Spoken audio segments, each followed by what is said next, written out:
Hey guys, I thought I would show y'all my setup here for Amazon. I operate in my den, so I mean it's kind of the biggest room that I can use in my own home. Um, Always gonna have my dogs in here. They just like to lay around and play with their toys when mom works. So I'm always having to step over them and watch where I step. Um, so I'm gonna start right here where I've got my printers. I still have my regular printer, the inkjet, the Canon right there. Um, when I first started out, I had to cut out labels and tape them on boxes, and you might have to start out like that too. But to save on some startup money, then it's a really good option if you already have one. But my baby is the thermal printer. I love my thermal printer. I linked it in that PDF that I put in the group. I think it still has a $20 coupon going on, but it's definitely an investment. I've got all the 4x6 labels right here, and then the 2x1 FNSKU labels for labeling your products. Down here I have all of my extra stuff. The first drawer's pretty much every size poly bag that's ever been made. You'll probably need different sizes when you get to starting out, maybe a few months in, I guess. I actually have extras down here. Those are the 8x10s because I use a lot of them, so I tend to buy like 1,000 at a time. And then the box underneath is my tape because I use a lot of it. Second drawer, just a lot of my printer paper. This is some of my extra 30 up labels. When I first started out, I had to use them in the Canon printer, so those are the kind that you'll have to use instead of the roll of stuff that I shared. As far as labels, I showed y'all these. This is a set, do not separate, so Amazon doesn't separate your sets. When I ship directly to the customer, I don't do it often, but I have these. You can actually get a lot of stuff off of USPS website for free. So I got those, and then I also got these for free in case I, send something heavy. I keep a lot of rubber bands. Bought like 50 from Walmart for like 97 cents, just to keep my poly bags wrapped and organized. Measuring tape. Every household has one, but I'm pretty sure this is my dad's. But whenever you ship boxes to Amazon, you'll have to measure each side and let them know how big it is. Again, you can't send in a box that is, a box that is longer than 25 inches on either side. So down here I just have some extra stuff. These are extra rolls of labels. I have a heat gun that I bought on Amazon. If you shop at the discount stores that have all of those extra, like the discount labels or stickers on them, you'll have to get them off. I really only had to use this if I shopped at like TJ Maxx or Ross, because their stickers are made out of some kind of magical glue. But yeah. Just some extra envelopes, bunch of labels. Got a lot. If you sell big items, which I don't recommend starting out doing that, the lighter the better. You can actually use these big clear recycling trash bags from like Walmart to ship them in, because some poly bags just aren't the right size. However, you do have to have a suffocation label on it, and I can show you how to do that. Every bag that you ship in has to have a suffocation label, just to cover your butt. So this is kind of where I sit and hang out and kind of work on my stuff.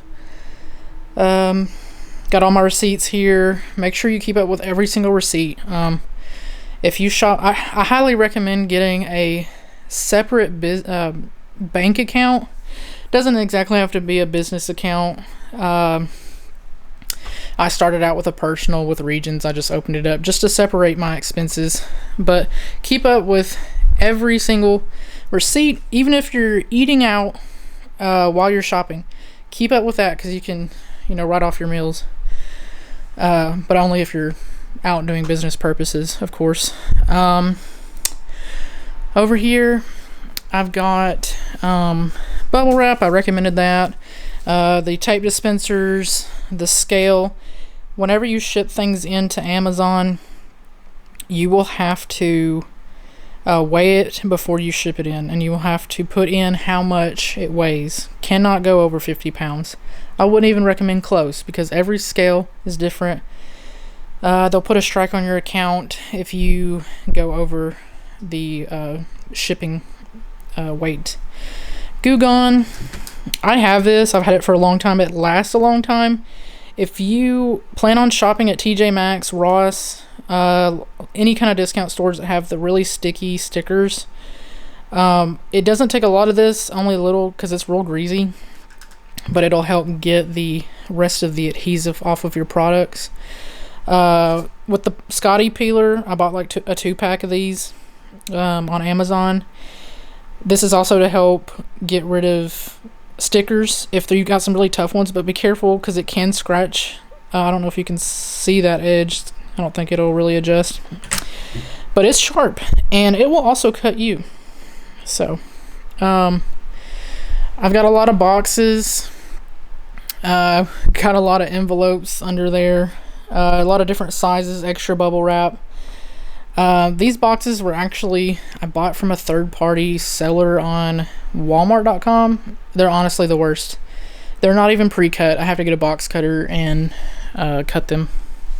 Over here, I just kind of use the futon for all of my boxes. I highly recommend the extra strength Walmart or the extra strength. Well, actually, at Home Depot, you don't even have to have the extra strength. Their regular boxes are really good.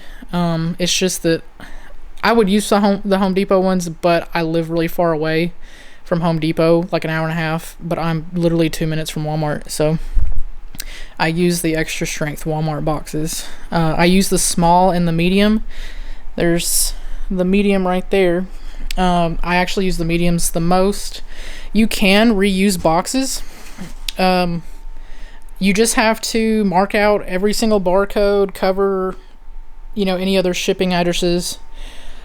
Keep up with all the bubble wrap that you can, all of the craft paper that you can.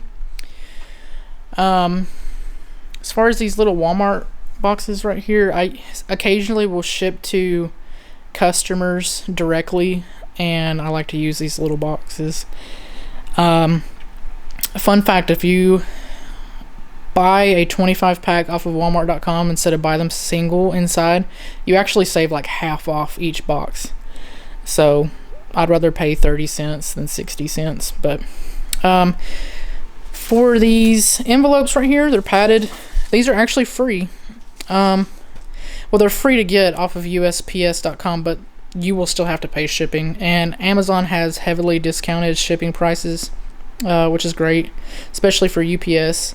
USPS probably has the least discount, but you can buy like a pack of 50 of these, 100 of these if you go to USPS.com or .gov or whatever. Yeah, there it is. It says .com.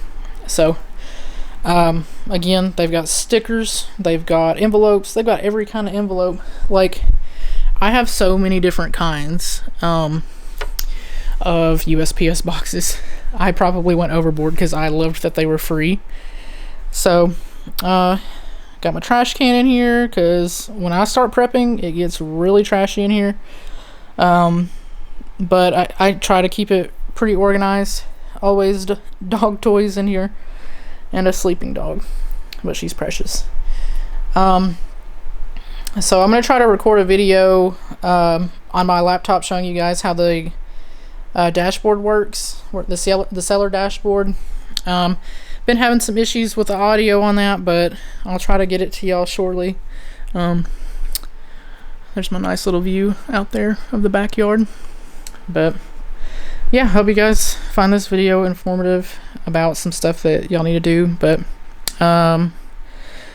ask me any questions if y'all are unsure about something with Amazon, and I say go for it. take the risk. It's really fun. It's changed my life. So, all right. Say bye, B. Bye, baby. She's sleepy.